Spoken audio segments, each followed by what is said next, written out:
Howdy everybody. I'm here in the greenhouse picking up on a project that's been somewhat delayed, and that is setting up our garden beds. And here's one of them.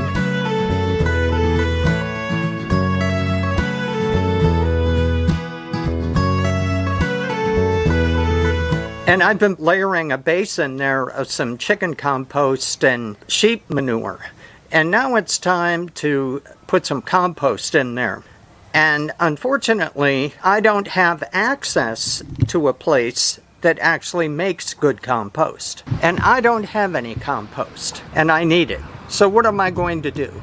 Well, it turns out that there are some hidden sources of compost that you could take advantage of, and that I'm going to take advantage of right here. So let's get into it. Now I have a bucket of sheep manure here behind me that I'm going to lay out in the bed before I put in the compost and tell you about the unique source of compost that I'm going to be using.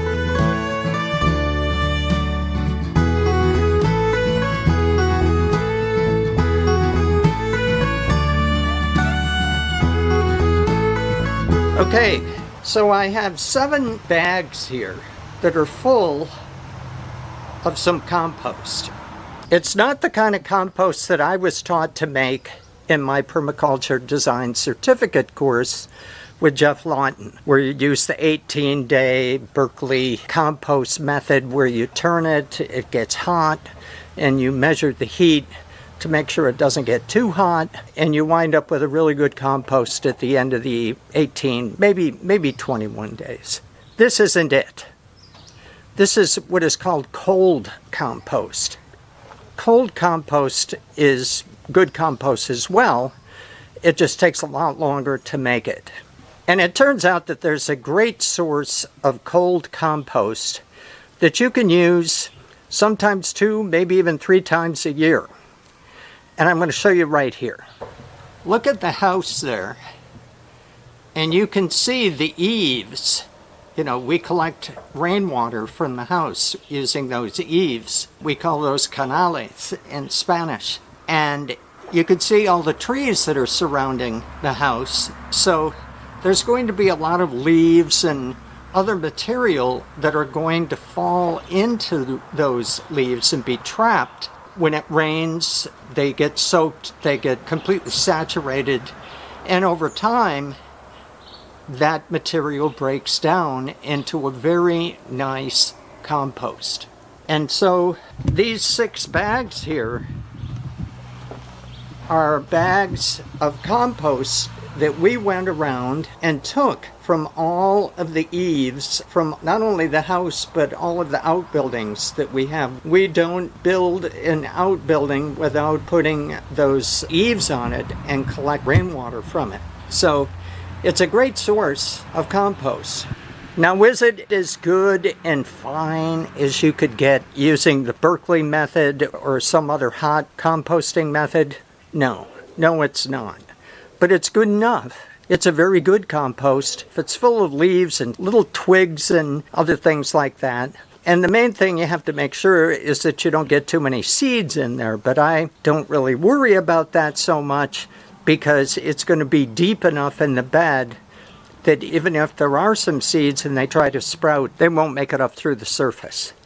So I'm going to go ahead and apply the compost in here and rake it out. Now the first 4 bags that I'm going to dump in here are about a month and a half old, so the material's dry because it's been sitting here in the greenhouse and it's been protected. The last 3 bags are wet because I got that material recently. So just so that you can see the difference and know about it.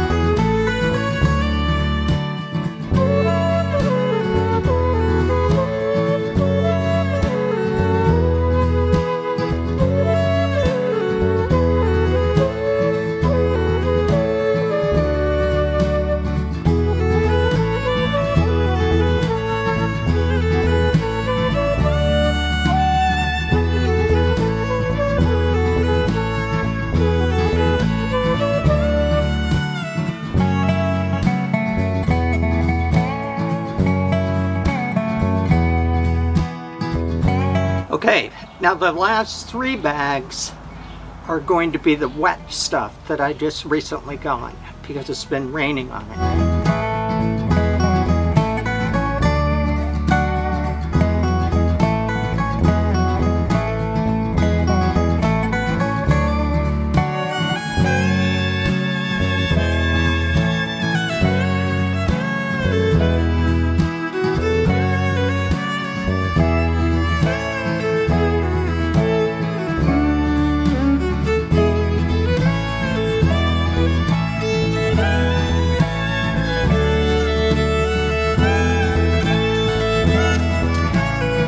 Okay, so you'll notice that it's still not quite completely full, and it won't be because the leaves will continue to break down. This is mostly leaves, leaf compost, and it really isn't compost. Let's get that straight. It's like a compost substitute, and it actually works really well.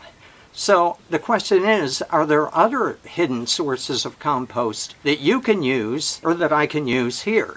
And yes, there's a big one here on this farm, and that's because we have swales. And the swales collect debris all year round. That debris is underwater. It's being slowly composted. It's not really soil, and it really isn't compost either, but that detritus that is in the bottom there is very fertile and can be used as a compost in your garden. The other thing is if you have an area where it kind of goes down like this, so it collects water when it rains hard, you can go there with a rake and just rake that stuff out of there, and you'll have a pretty good compost substitute. And if you want to try to compost it more, it'll compost very quickly. So that's the whole point of this. Now I'm going to top this off with some soil, and then we'll be ready to plant pretty soon. We'll give this a little bit more time to kind of settle down. We'll put the soil on it. We'll give it time to settle down with the soil on it, and then we'll go ahead and plant. So with that, I'm going to end the video here. Thanks a lot for watching, and I'll see you in the next one.